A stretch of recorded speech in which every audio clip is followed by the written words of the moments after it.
Welcome to the Surviving Siblings podcast. I'm your host, Maya Roffler. As a surviving sibling myself, I knew that I wanted to share my story, my brother's story. I lost my brother to a homicide in November 2016, and after going through this experience, I knew that I wanted to share my story and his story. And now it's your turn to share your stories. Please note that this episode contains depictions and stories of siblings lost by homicide, suicide, and or domestic violence. Some people may find these stories activating, triggering, and or disturbing. Please see our show notes for additional resources and to understand the full content of the episode.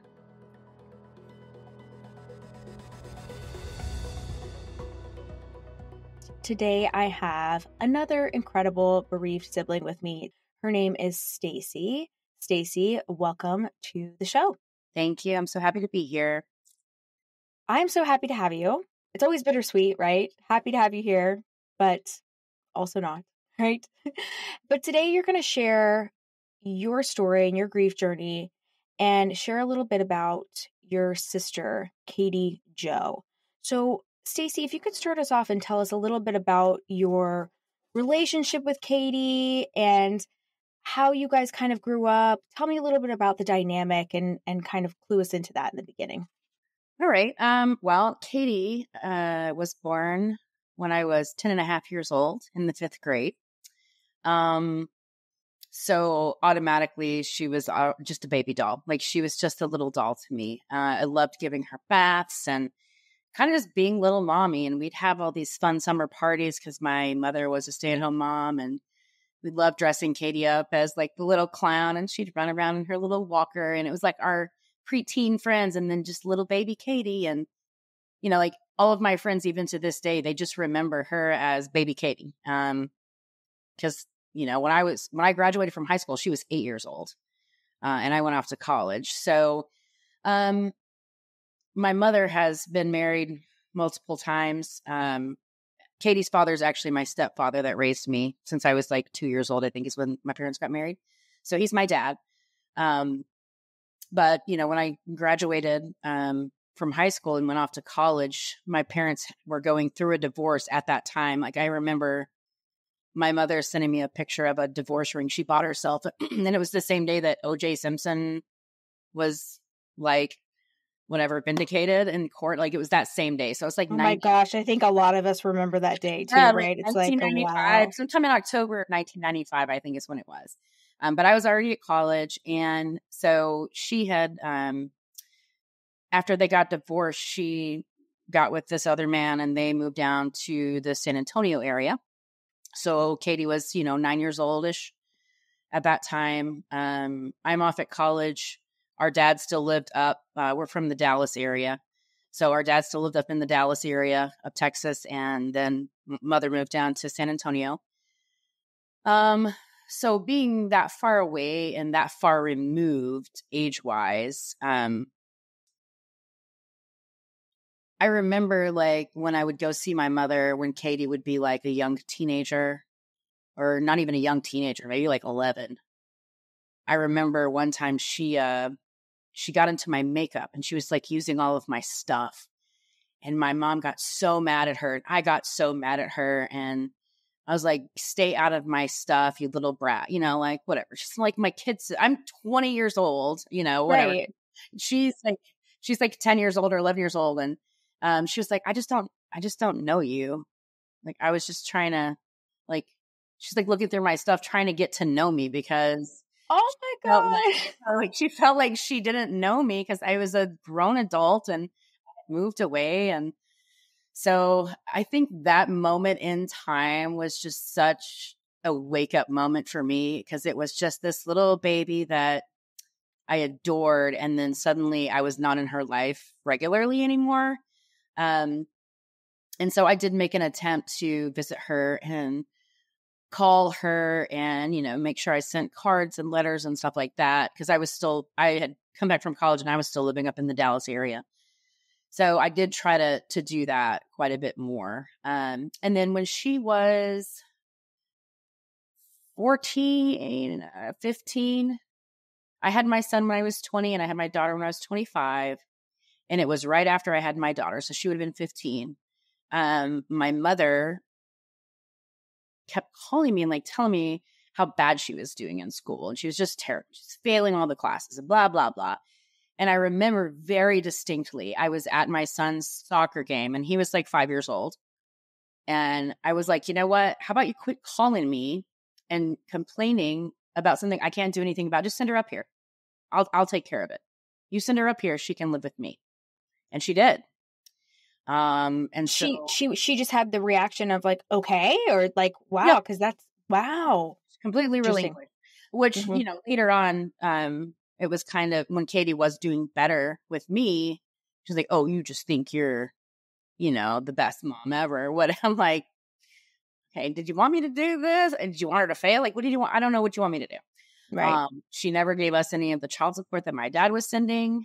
He didn't know that. It was a really difficult dynamic, but you know, I kind of got her back on the straight and narrow. She had joined the church youth group, which back then I was into that and I'm not now, but that was really, really helpful for that station of life. Yeah. And she was just doing really well. She graduated from high school and toward the end, she got in a little bit of trouble. And she actually went to stay with my other sister for not very long, but after she graduated high school, she ended up moving back down to San Antonio. I'm not sure if she lived with my mother or I'm not 100% sure what was going on for a couple of years there, but I think she was living with my mother again. So anyway, you know, we were very, very close when she was a teenager. And of course, she was my little baby doll before I moved out when she was 8.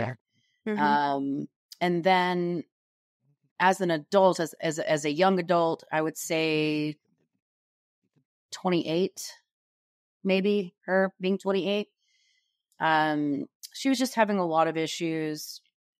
She was I would say she's a chameleon.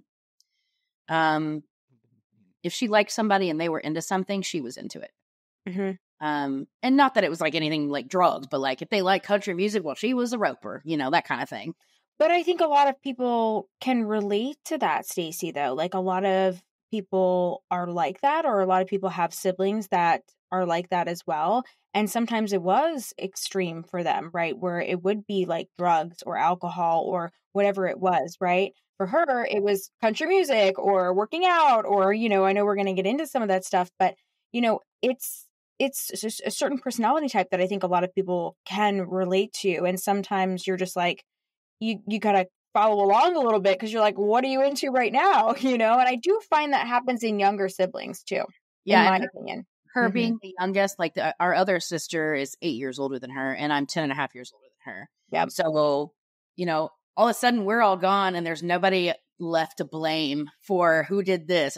Yeah. It was obviously you, like you're the only one here. So I know that she had a lot of problems really like truly loving herself. And I don't know why. She's very lovable.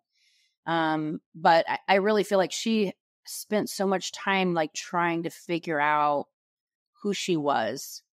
And she tried a lot of things. Like a lot of people don't actually go out and like grab onto things and try different things. Like, am I this? Am I this? Am I this? They just kind of like look around for other people to like validate them. She was a person that would go out and like try it and say, is this me? Yes or no? No, bye, next. Or yes, I'm globbing onto this and we'll see where this goes.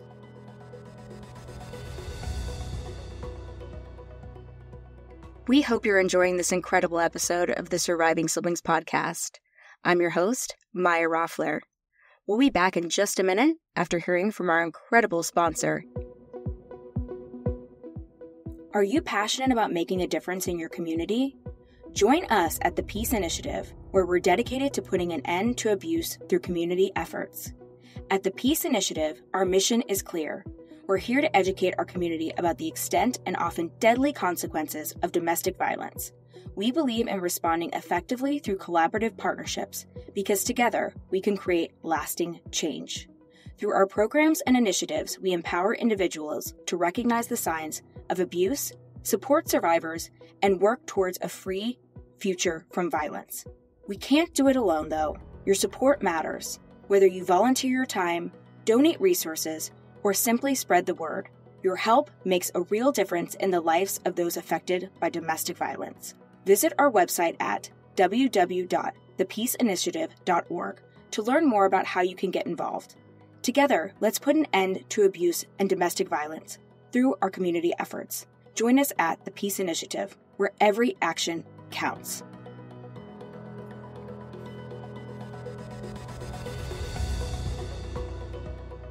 So, when she was 30, so this would have been 2017.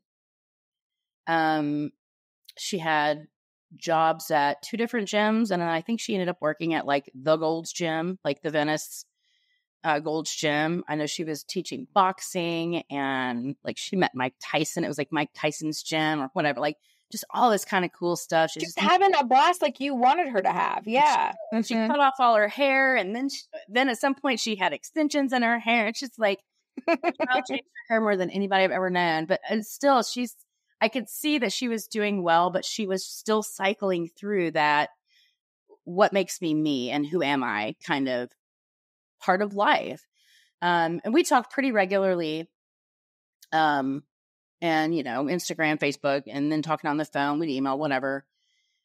And then when COVID happened, I think between COVID and the president,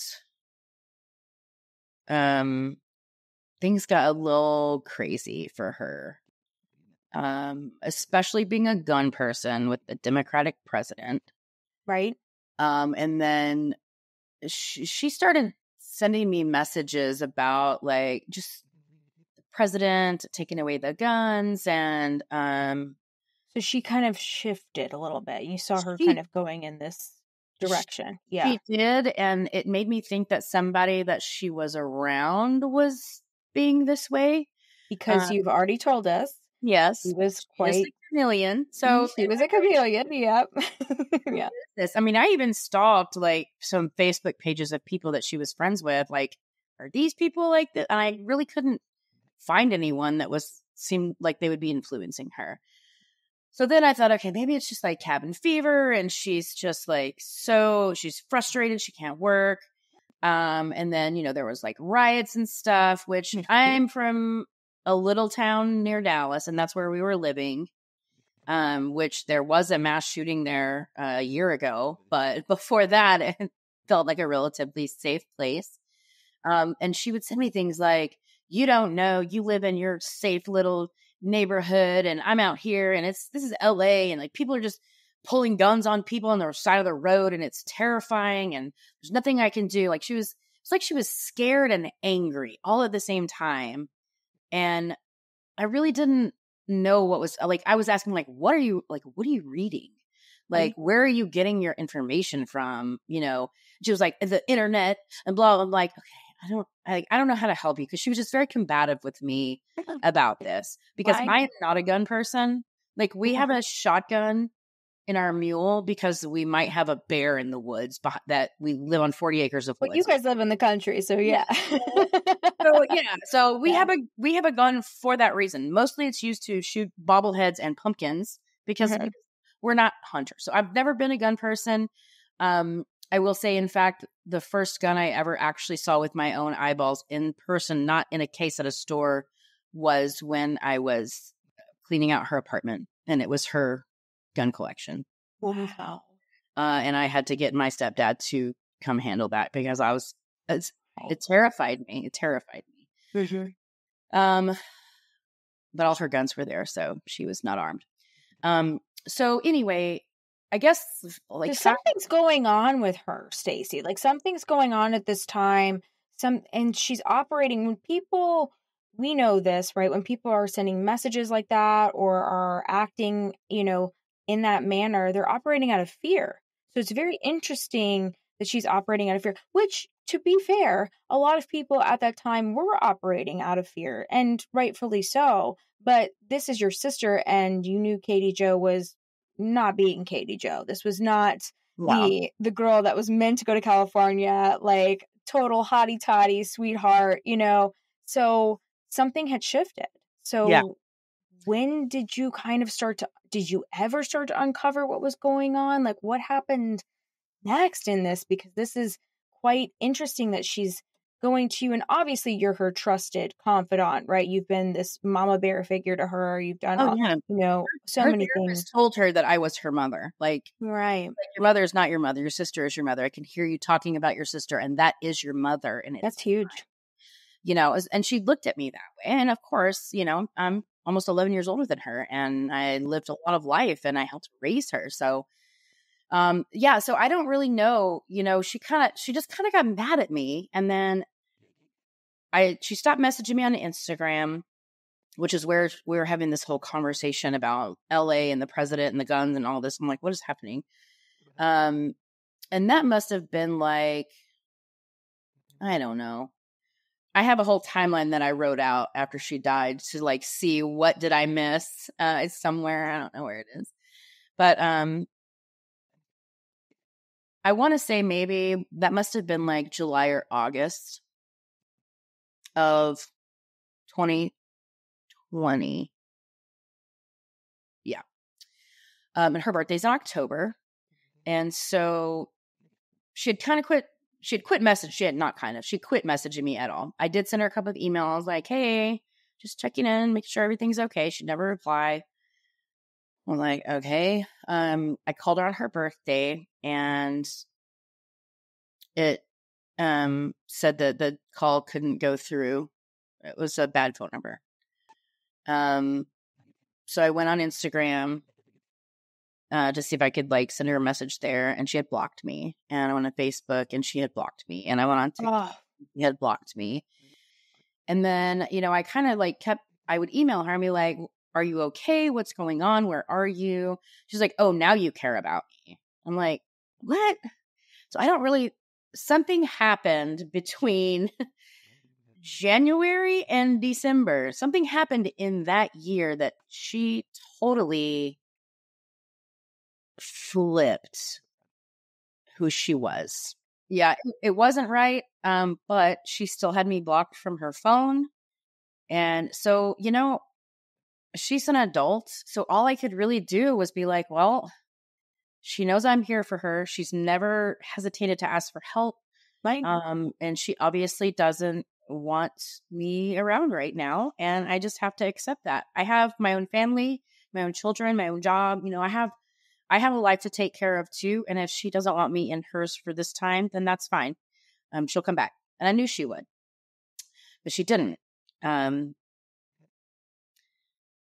So she was killed by her boyfriend.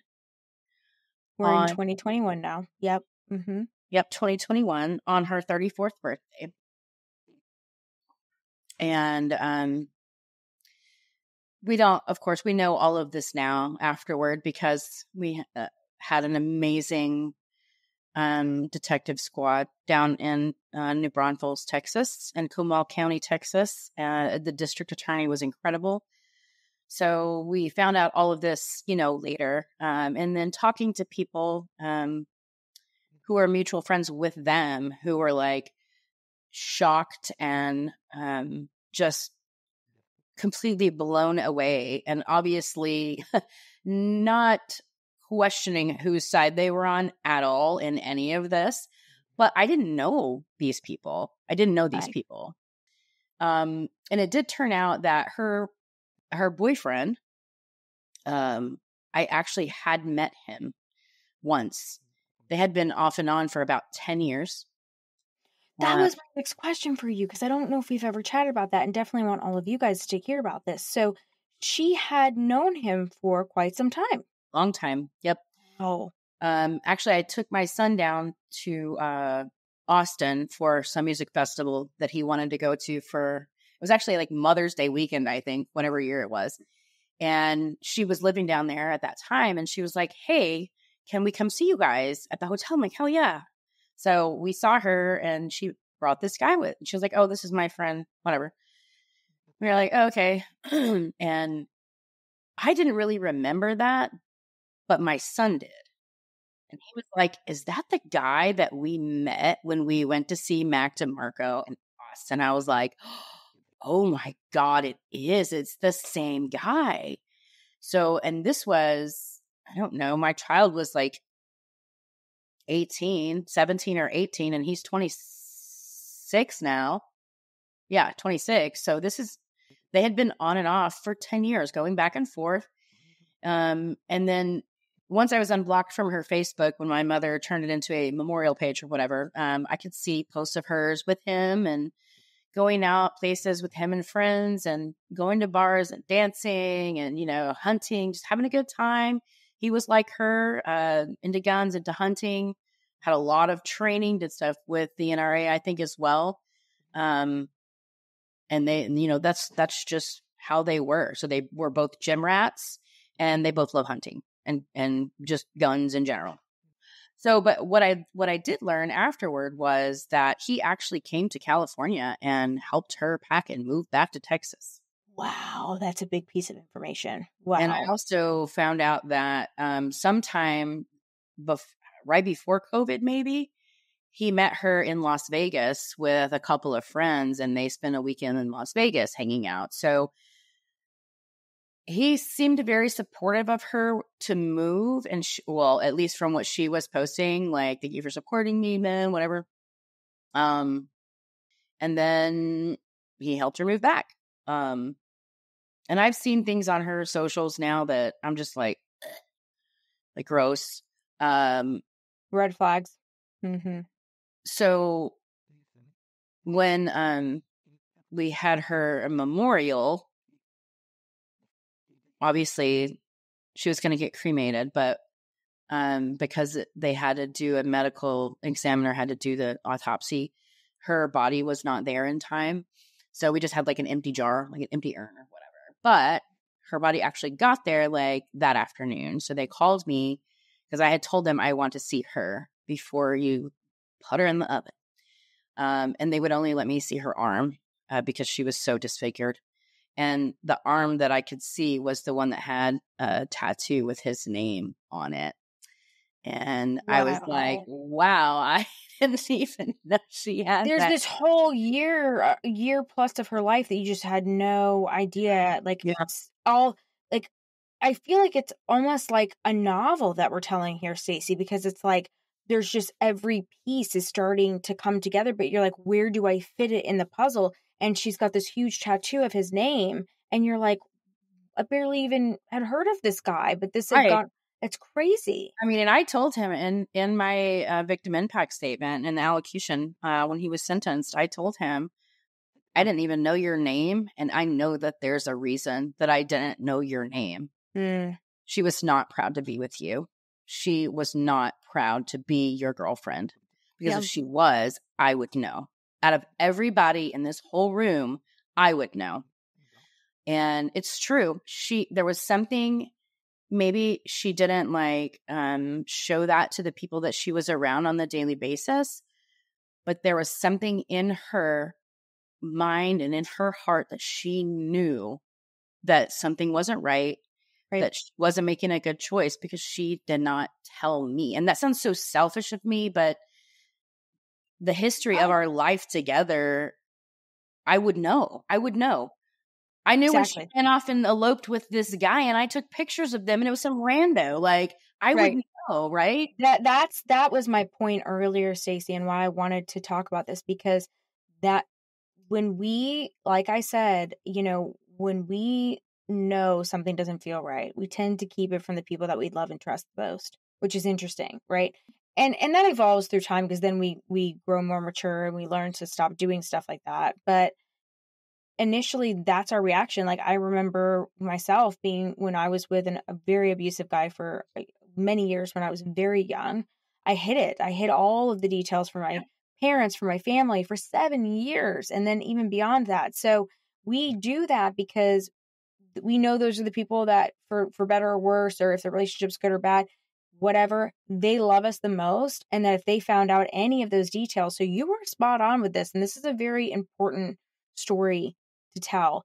And I want to go back, Stacy, because I want you to talk about the whole court experience, being, victim's advocate, all of that stuff, because this is something I get questions about all the time. I did not have that experience because of my story and everything that transpired. And I think it's really important that people like yourself share these parts of the story. But I want to go back to the hardest part of the story, when you lost Katie Jo. And can you tell us, obviously he took her life, but can you tell us what happened to the best of your knowledge and how you got notified? And then we're going to move through kind of the court process and stuff, because you had a positive experience with the DA and with the court system, which is not always the case, right? So positive, but it was pretty good. Yeah. But yeah. I'll share all those details. Best as you could maybe wish for, right? After hearing some other stories. So tell us a little bit about what happened when you lost her, because it was. Yeah. To go in order would be getting notified first. Yeah. So it was on October 27th. Mm-hmm.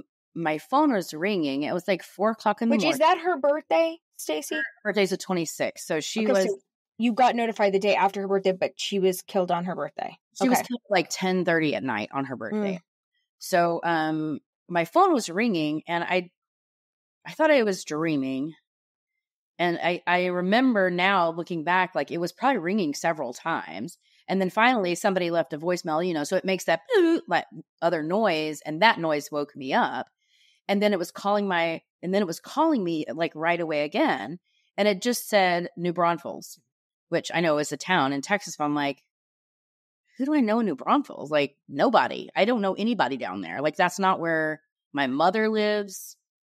She lives like in some other little place south of San Antonio. It's like 30 minutes away or whatever. So I'm like, whatever. So I picked it up, and he said, he was like, my name is Detective Groff. I'm with the New Braunfels Police Department. And I was like, okay. And he said, do you know Kathleen Johnson? And I said, I do. She's my sister. And he said, does she go by Kathleen? And I said, no, she goes by Katie. And he said, okay. I think he was just trying to like make sure he had the right person or whatever. And he said, they asked those kind of fact-finding questions. Yeah. Mm-hmm. He said, so he said, I actually sent a deputy to your father's home a few hours ago. So at 1:00 in the morning, my father, who is like over 70 years old, has a deputy in his local town knocking on his door to give him this death notification. And after talking to my dad later that morning, he said, yeah, I told him I couldn't handle it and to call you. The reason that they called my dad was because he was saved as dad in her phone. She didn't have my mother in her phone, and she didn't have me listed as sister in her phone. I don't even know if I was in her phone, but obviously you don't list sister Stacy, like I'm a nun or something. So they called dad because that's the one thing that they could recognize this is probably a family member. But he gave them my number. And so I was like, okay. And he's like, I sent a deputy to your father's house, and he directed me to you. And I was like, okay, what's going on? He said, I'm sorry to tell you this, but I'm just going to say the guy's name. He said, Clifton has murdered Katie. And I said, and I quote, and excuse my French, who the fuck is Clifton? Because you didn't even know at this time. Yeah. I mean, like, who is this? Yeah. No. Like, and even when he was introduced to me all those years ago, it was just Cliff, not Clifton. Right. So I was like, I don't even know who that is. And he was like, oh my gosh, I am so sorry. I thought you would know who that is. We think it was her boyfriend. And I'm like, I have no idea who that is. Are you sure you're talking about Katie Jo? And he was like, yeah. He said, unfortunately, I am. I'm sorry to tell you in this way. I'm sorry that you don't know who that is. But I just wanted to make sure that someone in the immediate family knows. If you want me to call other family members, I will. Or if you want to call them, that's fine too. But I have your number, and we'll be in touch with you later today or tomorrow on some things. And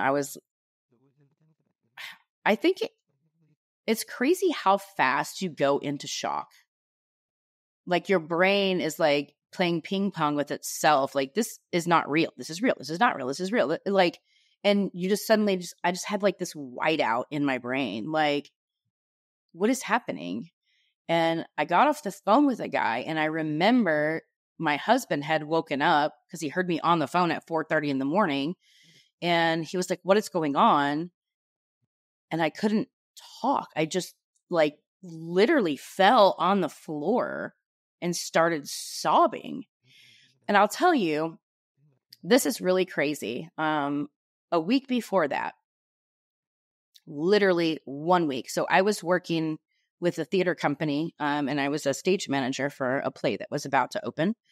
And it was literally tech week, which is the worst week to not be able to be available in theater. But the week before that, I actually called in absent one night, and I lied. And I told the guy that there was something going on with my sister. I have chills. And Oh my gosh. Yeah. And he was like, okay, no worries, take care of your business. And I spent a lot of time that night looking online and trying to call her and looking through emails, and just, it was literally it was the Tuesday a week prior. So it would be like the 19th or whatever. Oh my God. Totally lied. You knew something was going on. You knew. I didn't go to rehearsal. I totally lied, but I spent that night like doing that. But I don't think you lied. I think that's a thing that, like, it's hard to explain, but it's like you knew something was going on. Clearly it was, because if a week later this is all what transpired, right?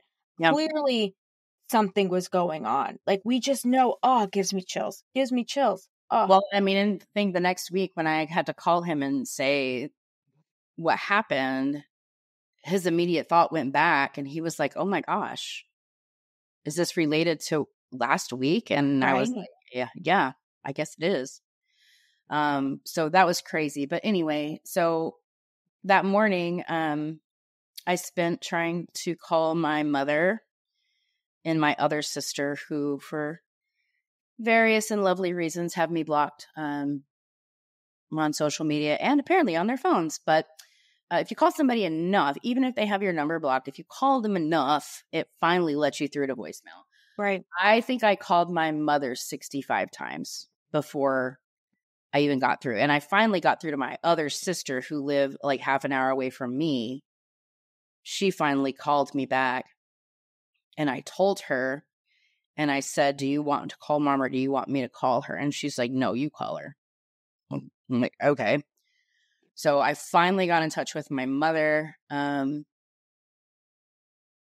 don't even remember what I said. I know I said Katie's dead, and she's there in New Braunfels. And I called my boss, and I packed a bag, and I got in my car, and somehow I drove 5 hours south.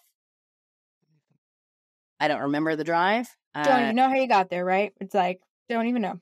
Nope. Went straight to my mother's house, who I think I had not spoken to for 5+ years prior to this. My sister was also not speaking to her at the time of her death. A lot of just family drama dynamics, and people just trying to break cycles, I think. Yeah. But I went down there, and after I sobbed on the floor in my home, I don't think I cried again until I got back home, which was almost 2 weeks later, because I stayed. I helped with all of the funeral stuff, the police stuff, cleaning out her apartment. Then the funeral happened, and all these people came, and then I stayed a couple of extra days, but in a hotel, not with my mother. Just kind of tying up loose ends and whatever. And then I came back home, and then so 2 weeks full off work before I went back. And it's very difficult, and maybe you had the same experience. It's very difficult to remember I don't remember driving back home either, but even the days, the first few days back at home, I don't remember if I was sad or what. I don't remember what was happening because I think I was in shock for probably a good 6 months, honestly. I think my brain stayed that way for a very long time. I think a lot of you guys listening, and myself included, like, that was a experience for me too. And it took years for me to be able to tell my story because I had to really force myself to go back and really recount what happened. And what you're describing, Stacy, is very much what I like. You're describing something that I think a lot of people can relate to too, is this: we cry, we have this initial like shock and like cry and emotion, and then it's like, whoop, it like goes up. And then you're just like, you're in survival mode, really. And it's a fog survival mode, but it's not even like the first year fog. It's like way more intense than that. It's like you've got to go through, especially when you're, you know, a lot of the eldest siblings go through this, but like, even if you are like the responsible one in the family, like you'll go through this. You have like these things you need to get done. Okay, we know they're dead. Now we need to know, are we getting a casket? Are we doing cremation? It's like it becomes very transactional. And so like I feel like your mind starts to just overwhelm yourself with that and go, okay, you're going into transaction mode. Yeah. Even though you're feeling so much, you just go into a numbness because you're like, I got to get this all done. I got to do all of these things. And like, if I don't do it, who's going to do it? And like all that stuff's kind of like rattling around in your brain to, you know, speak to what you said earlier. And I think that is something that, you know, it shows strength, sure, but I think it's more just a testament to who you are as a person and like who you felt like you needed to be in the family unit. And sometimes it can kind of prolong your grief, because it did for me. And I think that's kind of what you're describing as well. So I definitely connect with that. And I think also being in the no contact position with my mother and being kind of thrust back into that, I had an extra guard of emotions up because I was like, I'm not safe to grieve here. I'm not safe to grieve. Oh, for sure. Yeah. And there's a lot of people listening that connect with that too. Top of it was just like extra. So I was like, right. Funeral home, the police, like, what are we doing? Where's her stuff? What are we getting? When can we get this? Who's doing this? Where's the truck? What's going on? You're going double protective mode. Yeah. And of course, since she had never been married, she had no will. She was 30 years old. So my mother was automatically the executor of everything for her. So there were things I couldn't get done. I couldn't take care of certain things because I didn't have the rights, you know, to request that information. So frustrating when you're the one trying to get it done. Yeah, it's very frustrating. It is. And, you know, it was also, I think, equally sad for me and for everyone, I guess. But, you know, my father is old, and his wife, like, he's her caregiver. Like, she's disabled and, you know, has multiple cancer and heart attacks and all these things, and she's still kicking, but he's like her character. He could not travel with her 6 hours south to help with this, to attend he couldn't even come to the funeral. Like, we set up a video so that he could watch the service or whatever. But, you know, it was just kind of a weapon that became a weapon, which is too bad. But, you know, it really solidifies a lot of choices that I made previously that are back into place now that this is over. But, you know, we took care of all that. And my therapy was on Fridays, because of my work. We have Flex Friday every other week. So every other week I have my Friday therapy scheduled so that I could do it on my day off. And so I went ahead, I texted my therapist and I was like, so, something happened. So you were already in therapy, Stacy. I just want to make sure everyone understands that. So you were already doing therapy for like all of the family stuff that you had gone through. And then obviously now you lose Katie Jo, and this is like even more, right? So yeah, my children became adults, and I was terrified that I was going to be my mother and they would not want to be around me. So I started going to therapy to make sure that I wasn't going to be that, and I'm not. But yeah, so I already had a therapist that I had been seeing her for about 1.5 years, I guess. So I did, and she was online, so I did get to, you know, meet with her, and I met with her in my car in front of my mother's house. So, it was good to be able to have that little bit of pep talk, because what she had been working with me on was issues with my mother. So she could help me with that side of it while I was there dealing with the other shocking part of it. She kind of helped me with that little bit of oomph. Yeah, I don't really remember a lot. I did a lot of work. It's a weird time, right? It's a very weird time. Yeah, thinking, crying, listening to songs over and over again, watching videos, looking at messages. Like, I know it was for weeks and weeks, and there are times that I would just start bawling, and Yeah. like my husband, so bless his heart, he's just like there 100%. I'm like, I just need to go outside and cry for a little bit. Whatever. And, he's 100% there.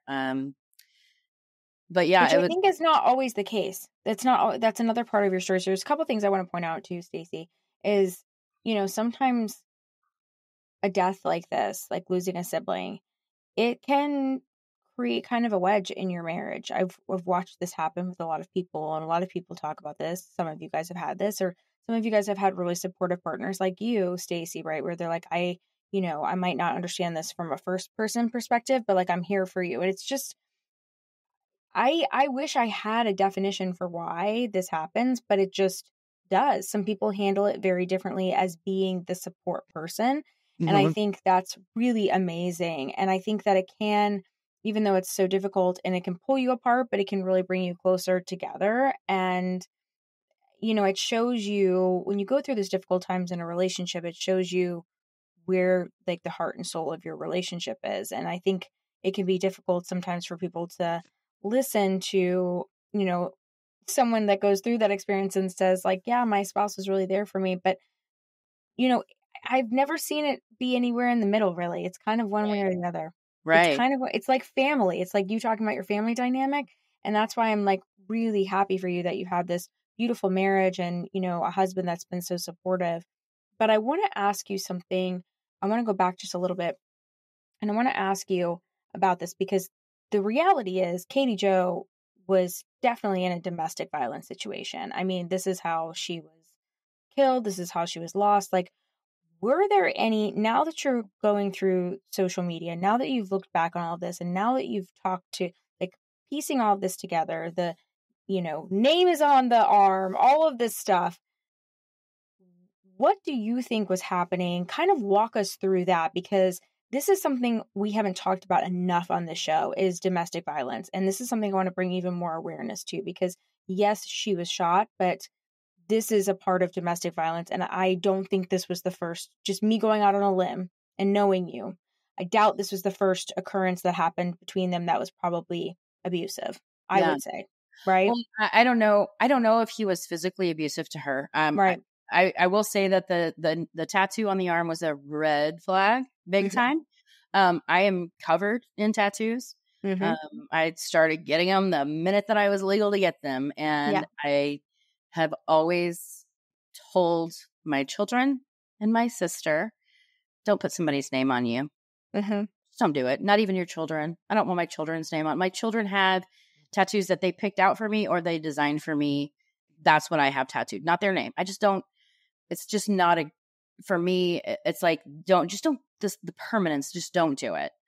And I don't know why I never had any experience with that, but I know it's just your thing. It's your gut. It's your thing. I told her, don't put. And so when her tattoo that she had, it was like this beautiful like arm piece of roses, but his name was kind of like strategically, the letters of his name were strategically placed in it. So it wasn't just like Clifton, it wasn't like that, but his name was within this tattoo. And I knew that's what it was when I saw her arm, because I had been able to see her Instagram or whatever, Facebook or something. I had seen something before during that week, because a lot of people were sending us pictures and stuff like that we could use, because she had us all blocked. So we couldn't access even looking at her stuff until Facebook, I guess, granted my mother permission to make it a memorial page. So anyway, that was a huge red flag. And I don't know what the answer is to the no contact is a huge red flag. When you are normally speaking with someone, even if it is just on their birthday or your birthday, if that passes and you don't, there's something going on. Like, that is not okay. And I think when my birthday and her birthday had passed, it was like, something's not right. But I don't know what you're supposed to do about it because I was blocked from everything. I didn't know where she was. The guy that she had lived with wasn't answering me, which, by the way, afterward, I met him that week that she died. And he had actually moved from California also, not with her, just for a different job opportunity.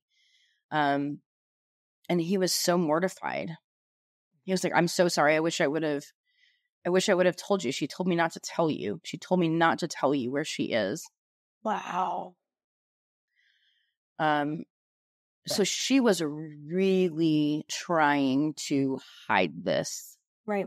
Which I think is one of the reasons I wanted to make sure we talked about this aspect of it, because that's a big red flag, right? Like, doing things like, again, she looked at you as her mother figure. She got this tattoo that was not something that you would have supported. That's a red flag, right? But then there became these like waving red flags coming from like a ship coming in, right? Like, you're going no contact, and you and I are both not strangers to going no contact, but those are for different reasons. Like, if someone wanted to speak to me and my family that I have no contact with and something was really wrong, I would speak to them. That's not, but just kind of falling off the face of the earth. You don't even know where they're living. You don't know what's happening. Like, Huge red flag. My mother knows we're no contact because I have said we're no contact. I do not want to talk to you. Boundary. It's different. It's a boundary. And I think that's a huge part of your story here with Katie Jo, Stacy, is that, that's a mega red flag when they just kind of fall off the face of the earth and you're like, wait a second. Like, they're trying to create some anonymous kind of reality for themselves. And, it's kind of, they're choosing who to share what with. And it's interesting. And I think it's an important story to tell because it's control is what is happening from the other person. And I think it's hard because you're never going to know. That's something that I think a lot of us who deal with homicide, suicide, so many different unknown types of losses, like, domestic violence is in there because, like, you're dealing with multiple aspects, but domestic violence is definitely a part of this story, and you're never going to have all the answers. And that's such a hard thing. So how have you been able to move forward? Because you're just over 2 years into your journey, Stacy. So how are you able to move forward not having all the answers? Because that's something I struggled with so bad. I know a lot of you guys struggle with that too. So I think this is such a huge question, especially for the way you lost Katie Jo. Well, I really do feel like I have most of the answers. Okay. I don't have answers as to what concrete as to why she had kind of disappeared off the face of the earth. I know that she did still talk to my dad, but she also knew that he was safe and surface level and, oh, I love you. How's your day? Happy birthday. That kind of, like, he wasn't going to be probing into her life. He didn't know she had moved back to Texas either. He actually talked to her that day on her birthday. So she did answer when he called that day. So I don't have answers to that. I do know a few things, like she was getting involved in some really weird name it, claim it mega church and just kind of weird religious stuff. And I say weird because it was weird for her. We grew up Methodist, which is like super liberal religiousness. And I'm not religious. And she wasn't really religious either at the time that, at this time in her life. But this man, her boyfriend's boss, was part of the bench trial because he had texted him that night. He texted his boss something like, what do you do when you want to just kill a woman because it would be better for all of humanity, or something like that? Oh my gosh. And he was like, what? You know, like just said weird, like some weird things like that. He obviously testified, the boss. He did not testify because it was just a bench trial. He pled guilty, trial by just judge, but we did have a little bit of, witnesses or whatever. But his information was within the information that the DA presented, because he, handed over those messages or whatever. So he's kind of clued me in on a lot of things that were kind of going on with them because he was close with them. And unfortunately, his wife has the same name as my sister, literally first and last. And they changed their Facebook name to be like a married couple Facebook page. So it wasn't just her name because they felt so bad. But that's crazy in itself. But, so I've learned a lot of things after. I do know that, it was crazy. We went to, I knew where they had been. I think from talking to the police, to the detective, we knew the last place they had been. So when my husband came down during the weekend for the funeral, we actually went to this little bar that they had been at. There was nobody there. It was literally empty except us. And I just was like, I just want to be where she was. So we sat down, we ordered some like pizza rolls and a beer, whatever. And this guy comes in, one of the bartenders, and he was like, hey, we need to call the manager. He said, the police said they're coming down to check something and they need him here like in the next 10 minutes. And she was like, oh, is this about that girl that got murdered? And you guys are sitting there. I'm sitting there and I looked at her and I was like, that was my sister. It just came out. And her face was just like white as a ghost. She was like, I am so sorry. I'm like, it's okay. I'm just here because this was the last place she was. She was like, oh my God, I am so sorry. Like, she was so apologetic. But I mean, they had this bar that they were at had just like installed these HD cameras with sound and video, like literally a month before.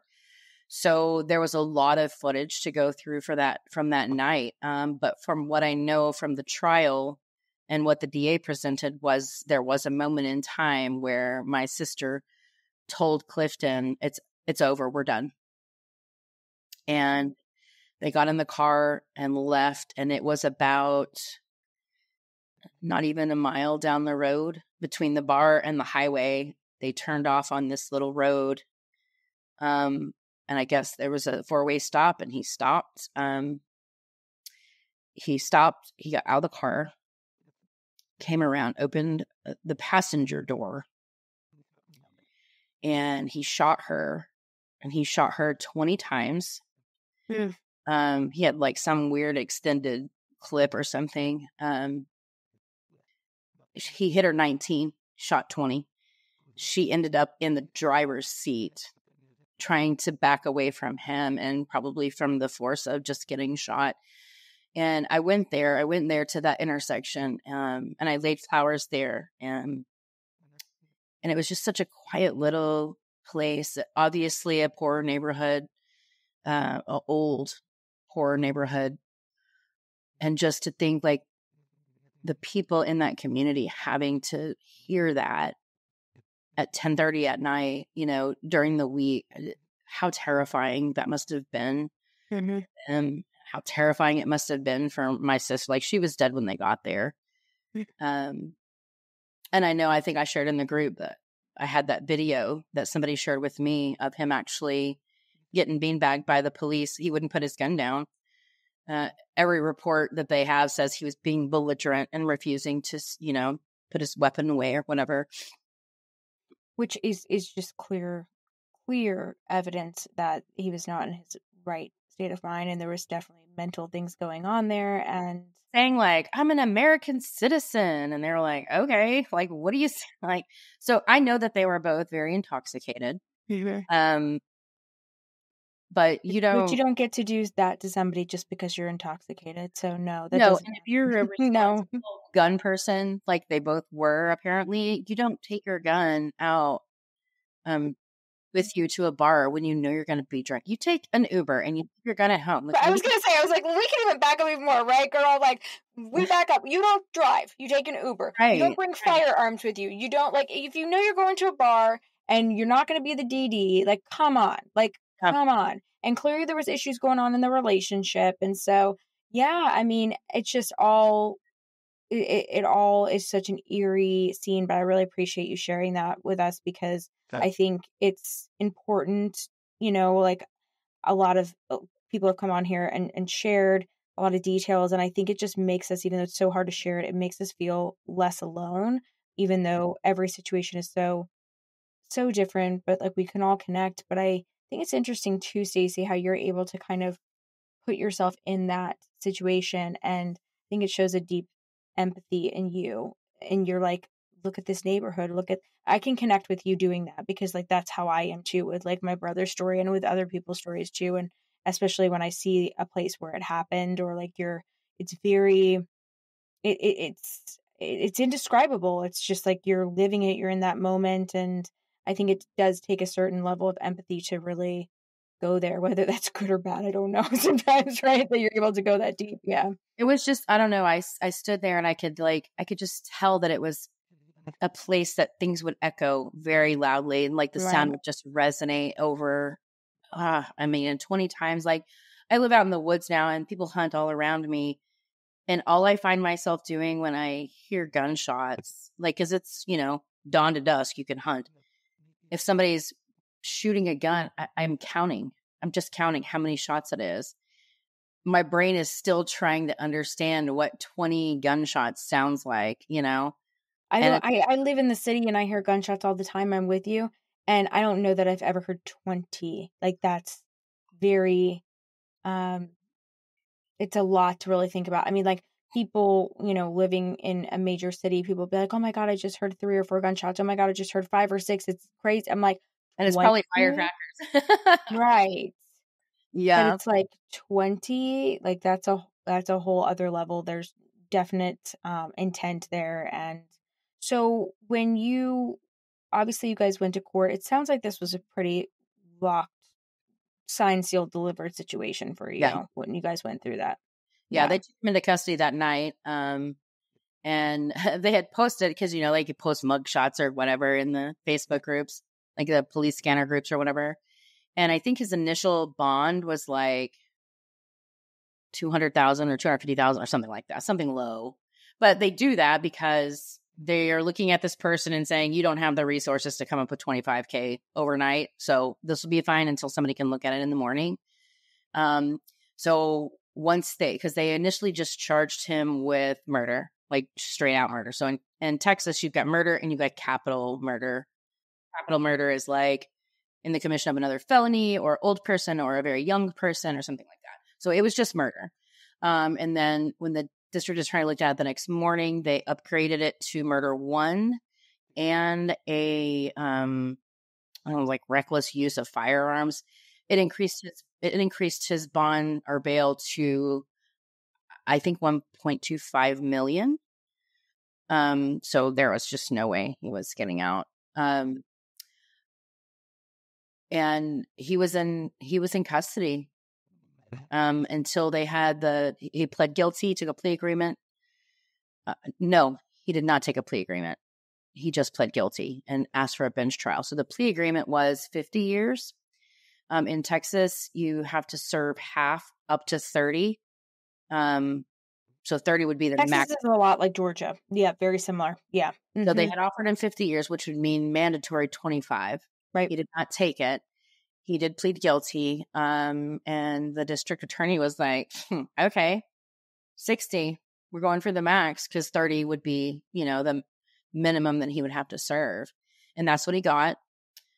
He had people from his family testify on his behalf. He had the other on-again, off-again girlfriend testify on his behalf. His brother was talking like, I'll have a place for him to live and a job for him when he gets out. And I'm like, I can't even imagine. I mean, as much as I love my siblings, like if something like that happened, I would be like, I'm sorry, I can't, there's just, I can't imagine. But then again, I've never been in that situation, Right. but And they were in such denial. Like he literally thought like maybe he was going to get out in like 5 years or something and he could just come live with his brother and work. I'm well, he like, was probably thinking maybe a manslaughter charge, which is, what happened in my situation, which he completely curtailed out of because, it was such a horrific situation. But like your situation is a completely horrific situation. And like, but they got him. Like he was there. I mean, yeah, these guys fled the scene with my brother. Like this, they got him. He's there. Like, dude, it's done. It's over. here, Like, holding the yeah, gun. Yeah. And yeah, I'm honestly that, and again, in my allocution, in my victim impact statement, I said that I'm grateful for you staying there and not just dumping her on the side of the road for everybody to wonder what happened. right. Because he could have left. He could have left.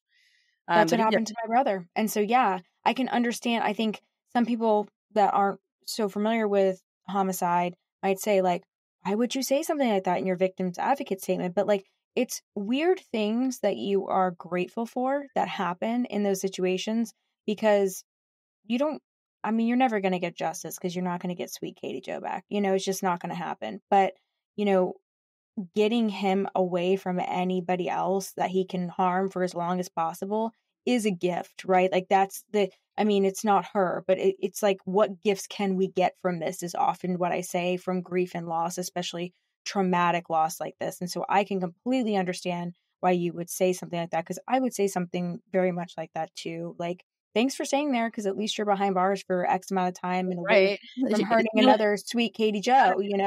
Like everyone knows what happened. Yeah, and he's already been through enough. I mean, it moved very quickly. Even though a year, it felt like such a long time, and it kept getting postponed. But he was sentenced right before Thanksgiving, I think. Yeah, it was right before Yeah, so Thanksgiving. you were like a year on the dot, pretty Yeah, much. Yeah. and he's actually already been through his appellate attorney that was appointed, and they were like, "Yeah, you have no grounds for appeal." Bye. No, So man. No. Yeah, yeah. Stacey, I right. want to ask you a really important question about victims advocate statement. I know this is a little bit of a longer episode, but this is like something we get a lot. Um, do you I think I know your answer already, but there's some people that are quite hesitant to give a victim's advocate statement, right? Sometimes they're like, I don't want to go up there and see the guy or the girl that did this to my brother or my sister, or fill in the blank if you're listening and you're just grieving, right? In general, and it's a different situation for you. This is homicide or whatever, domestic violence, anything. This can fall into any of these categories. But I feel like with your personality, my personality, like we would never regret that. I didn't get that opportunity. I feel robbed of that opportunity. I sometimes feel like season 1 was kind of my victim's advocate statement, right? Right. And I'm sure a lot of you guys can understand that, but you were able to do your victim's advocate statement, and some people have mixed emotions about it. But I always tell people, I'm like, look, I didn't get to do it, and that's some of the reason I did season 1.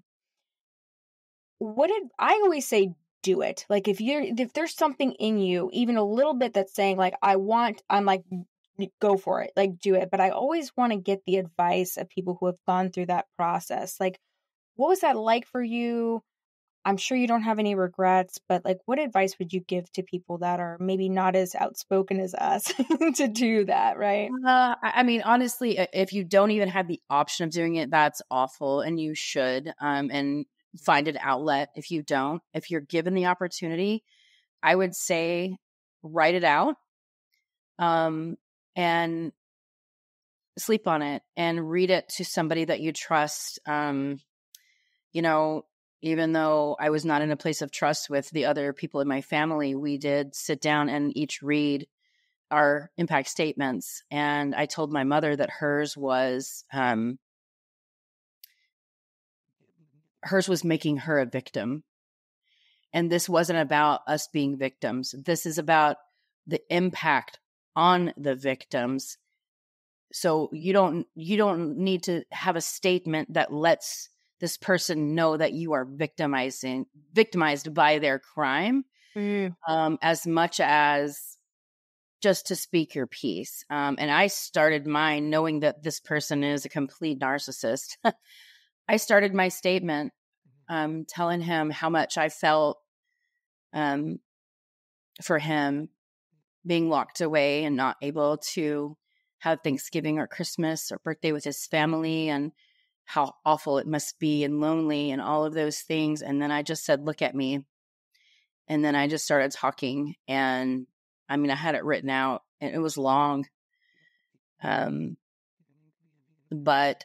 when I left the courtroom for the recess before the judge came back, the district attorney and 2 other people within the district attorney's office came to me and they were like, that is literally the best victim impact statement I have ever heard. Oh my God. So my message to him was, I want you to know that I know. I know. You can lie. You can say you didn't remember. You can say that nothing else was going on. But I, Stacy, know what happened. And I know my sister. And I told him, I'm glad and angry that you were the last person to see her, because I hate that you were the last thing that she saw, but you absolutely deserve to be plagued with the memory of what she looked like in your truck with 20 bullets in her body to haunt your nightmares for the rest of your life. You absolutely deserve that. I mean, they let me see her arm only because she had been shot in the head, chest, arms, everything. Like, the cover over her body didn't look like there was a person under there. And I really did want to see her, but I guess I'm kind of glad that I didn't, because I do think that he's the one that deserves to be living with that haunting image, not me. Yeah, I think there's so much power in your statement with that, Stacy, because I think that's another thing too that we have to remember with traumatic deaths like this too, is like, you really you're in such a shocked state of mind, and you're not really making decisions the way that you normally would, right? Not always logically. And so, for you to say like that was the right decision, like, I saw her arm, I knew it was her. Like, that was also a part of the piece of the puzzle, was seeing the tattoo. You knew it was her though, and like, that was enough for you. And I say this a lot on the podcast, especially in my first season when I told my story, right? I think everybody needs a certain amount of answers. Some people need less, they don't want to know. Some people need a lot, they're like us. Like a lot of you guys listening, I'm sure, are the same way. That's why you're listening to the show, I'm sure. But we all need a certain amount of answers, which I think, to go back just for a second to what you said earlier in the episode, where you're like, you feel like you got the answers that you needed. And that's the thing. That's what's so key, I think, on this journey of grief and loss, is you're able to move forward when you are like, okay, I've gotten enough answers, because you're not going to get justice. You're not going to know every, it's not going to be a movie. You're not going to get there's no closure. You have to get to a place where you're like, okay, I got the answers that I need. I'm okay with this. And like, you were able to sit there and look this guy in the face and be like, you get to sit with that, not me. You did this, and I think there's a lot of power in that. I really appreciate you, because I know that's very difficult to share that part of the story, but I get this question all the time about homicide and the victim's advocate statement. So I really appreciate you sharing that, because, do you do it? Do you not do it? And I always vote do it if you have the opportunity. But, it's, when these types of people that do these types of things, kill people, they're not empathetic, sympathetic, to your point, right? So you playing to that and just being like, I'm not feeling. I wanted him to listen to me, so I played to it. But another thing is that when you have an advocate statement, and when you are saying, well, at least in Texas, they send you a victim package, and you fill it out, and it says, do you want to do an advocate statement or an impact statement? And then you say yes. You can send it to the district attorney, and the district attorney will present it to the judge for you. They will read it for you. You can have somebody else read it. So if somebody is too nervous or uncomfortable or scared or whatever it is, because it is hard to look somebody straight and killed your sibling on purpose. Yes. It's terrifying. But, I sat in the first row as close to this man as I could get. And my husband said, you were literally just laser focused watching this man the whole time. And the only thing that I really remember is every time his nervous foot would start shaking up and down, he was sitting like where his chair was. There was like a metal cover like they do in carpeted rooms where there's like a plug under it, but they cover with metal. And those chains around his ankles would hit that metal cover and it would make a little noise and then he'd stop. Yeah. And he'd try to move his feet, but he couldn't move far enough away. Like that noise is like ingrained in my brain. Haunts you. Anyway, that impact statement, there's not another opportunity to do that, because even if you're in a state where you can email or connect with an inmate, they don't have to read it. They don't have to respond to you. They don't have to acknowledge it at all. If you can get your statement out, and that's why I say write it out, let it sit, roll it around, read it to a friend, and then decide, do I want to do this? Can somebody else do this? I love that advice, Stacy. Thank you for sharing that. Yeah, because it's true. Get where you want it to go. It doesn't really matter how it gets there, but you are not going to have another opportunity to do that right afterward. There's no guarantee that you will ever I'd rather you do it scared than regret it. That's how I feel in life. Do it scared. And if that means like you're so freaked out and you have someone else read it, I still think you're so brave, because just putting those words down and putting it out there, I think it's huge. So thank you because most places you can do that, have somebody else read it. You're absolutely right. So I think that was really important that you did it. And I think it's important in your journey for sure.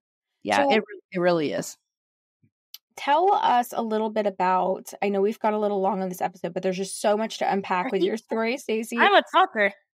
Tell us a little bit. No, it's a very complex story, right? And it's something, we've covered homicide before, obviously with my story, a couple other guests that have been on with really traumatic stories as well. But there's a domestic violence, aspect to this. There's an aspect of you getting involved, and being able to give your statement, and just things that aren't always possible. And so it's important that we talk about those things. But I want to talk about something that you guys have heard during this episode, and talk about the Peace Initiative. Tell us a little bit about that and how that played into your sister's, obviously her life, but then also after we lost Katie Jo. Tell us a little bit about that, because I think that's a uplifting way to kind of carry us through the story. Yeah. Sure. So the Peace Initiative it's a local nonprofit in San Antonio, which is where she eventually, grew up for some of her life. And she was a person that supported a lot of causes. Her main cause was like wounded warriors, which I don't know. Maybe she just had a lot of veterans that she trained with or something like that. When she died, I was looking for a place that I could help support in that community that would kind of be relevant, I guess. Like, we put it on her obituary in lieu of flowers. But the Peace Initiative is, they do crisis and intervention, but they do education, not just with the public, not just women and children. They do education with the police, the district attorney's office, the sheriff's office. They do education on domestic violence and what it looks like. Like she told me when I was speaking with her the other day that the number one cause of domestic violence, homicide down there, is strangulation, which is terrifying. But they have to know that kind of thing because they are making sure that everybody knows that and what to look for and how to defend yourself and where to get help. And they offer a lot of resources. So they've been around, I think, since late 90s. I'm not 100% sure, but it is a local group, a very small nonprofit. I think there are 5 people that run this, and the statistics of people that they've helped and educated and speeches that they've done and classes and all these things. I wish that everyone knew that they existed. I wish that my sister knew that there was a place like that she could go to. And so I really have I've done a couple of fundraisers for them, and other people have as well, in Katie's memory, I want to get their name out there, because it is a very big city of marginalized folks, and minority folks and poor folks, and, people that don't necessarily even have like Facebook to go.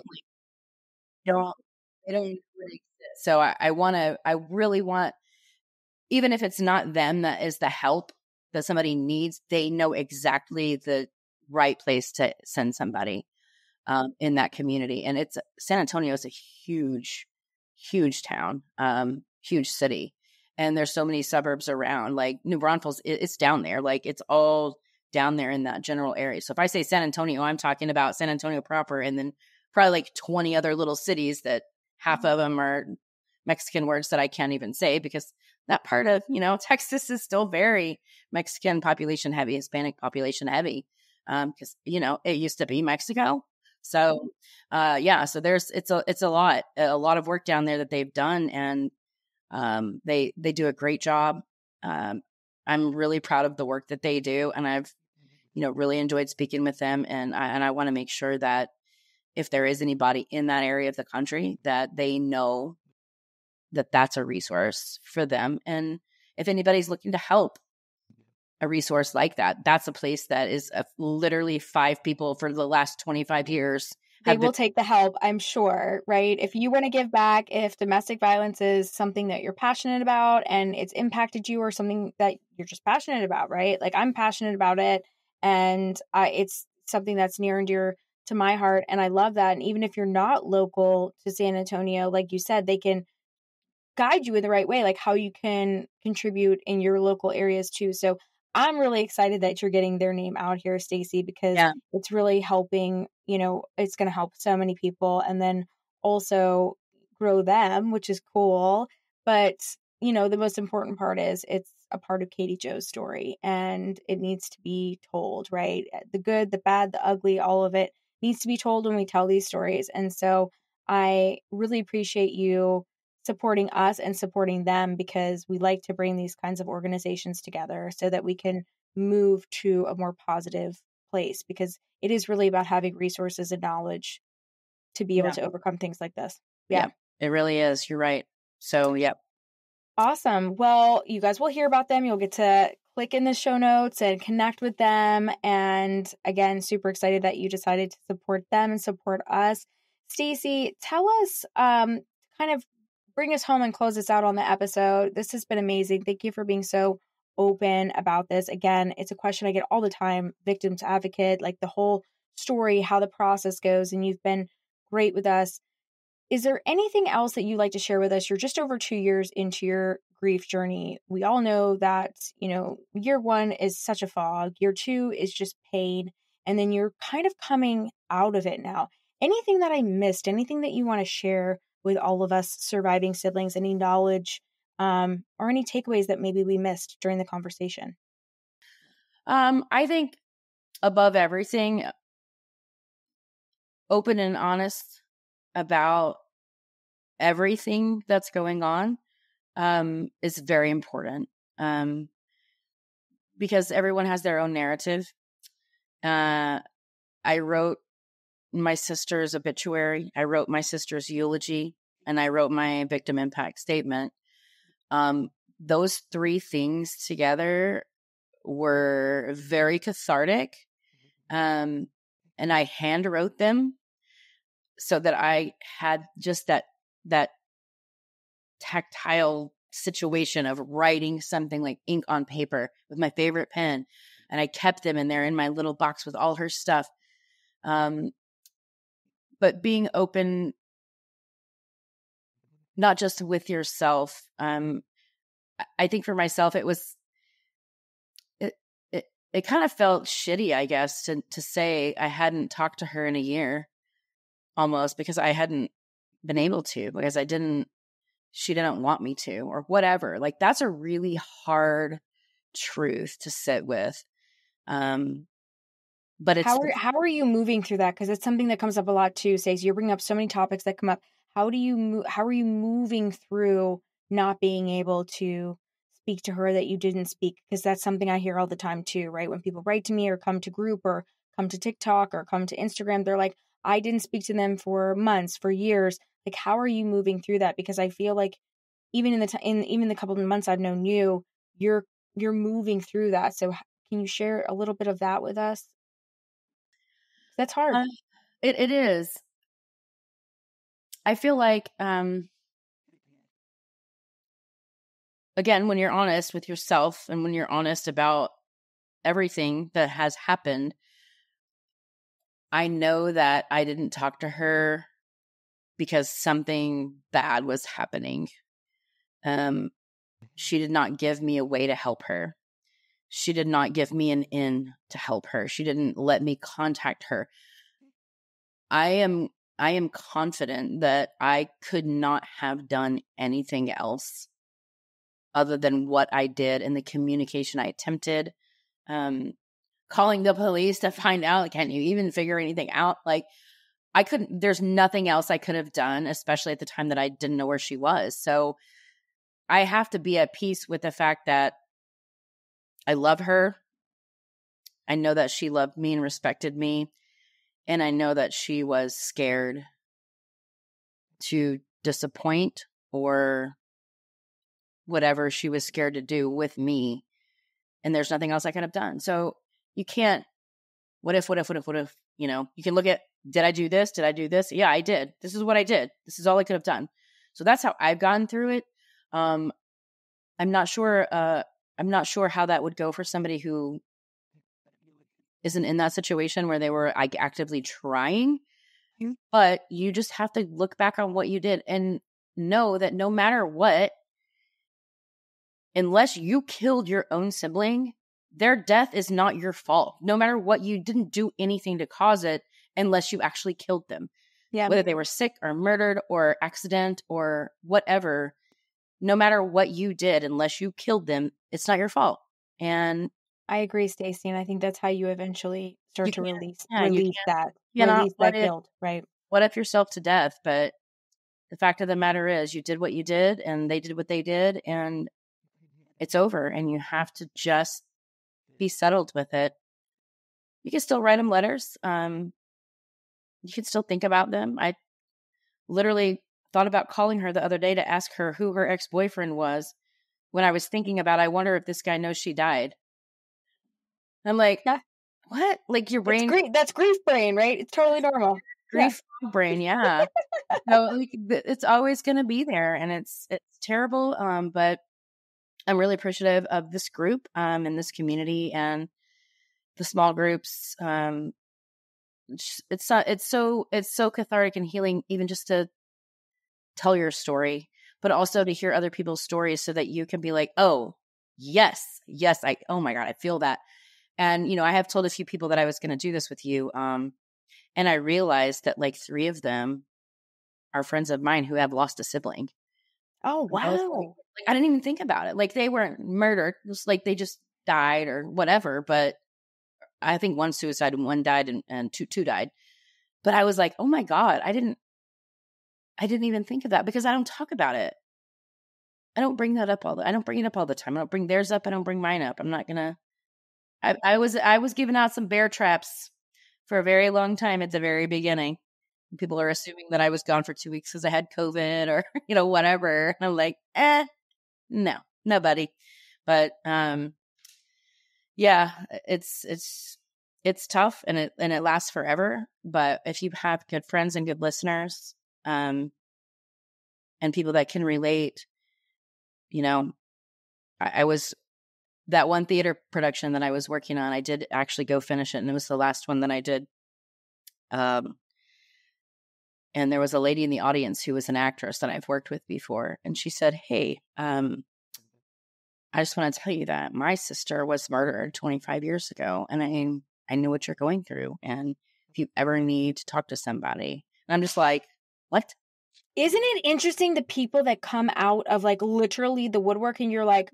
It's like, and it's in your everyday life. So it's really interesting. So I love that's crazy. And I've had so many experiences happen to me like that over the past 7 years too, Stacy. And it's like shook me because it's not someone I ever would have thought, like you said, like this actress is there, and like, and it just, it's a testament to the fact that it's so important that we do tell our story and that we do open up and that we do share, because you never know who's gone through something similar to you, just like we never know. Especially because there's not a word for it. There's not a word for what we are. We are a big sister who lost a little brother, or a younger sister who lost a big brother, or whatever you are. You're not like a widow. Like, there's not a word for it. So there's not a group for it. And I'm very surprised at the amount of people that I see coming into sibling loss groups who are like, my brother died yesterday. And I'm like, the last thing, 2 years later, I'm like, I wonder if there's any groups about loss of your sibling. Like 2 years. These people are like, yesterday, my brother died. I'm like, holy crap. Like, maybe I'm just old. I'm 46. So maybe I'm just so old I don't realize that exists. I'm like, I feel the same way, Stacy. I'm like, I'm in shock, and like, I'm in awe. And like, there, there's people in our support group that you're a part of too, our monthly support that we do, where like they're have anticipatory grief. Some of them just lost. And I'm like, I'm blown away by them. I'm like, you guys inspire me. Like, I wasn't even ready to open this whole thing up until 5 years. So like, I'm totally inspired. So I think also it's, that's another part of this where, grief has its own timeline. There's some people that are ready, they think, the day it happens or the day after, or sometimes it's 20 years down the pike. It's whatever's going to work for you. So I appreciate you being open and honest about that too. Stacy, where you can find us chatting in group, right? They can join us in group. And I think, you're in our private Facebook group too, right, Stacy? Yes, I think I am. Okay, perfect. So if someone wants to connect with you, join our group. We'd love to see you there. It's a very small, we like to keep it small, but we'll let you in. We'll let you in. So Stacy, thank you so much. Any last pieces of advice for siblings going through such a tragic event of losing another sibling? Just to not ever expect that wave of grief to be gone forever, because it's not. It's going to hit you, and it's okay. Go in a closet and cry and get it out and come back to life and move forward, and just expect that it's going to happen, because it's going to happen. It's going to happen always. And it's okay that it happens, because somebody that you thought you'd have forever and ever is gone. And your brain and your heart are going to grieve that forever. So true.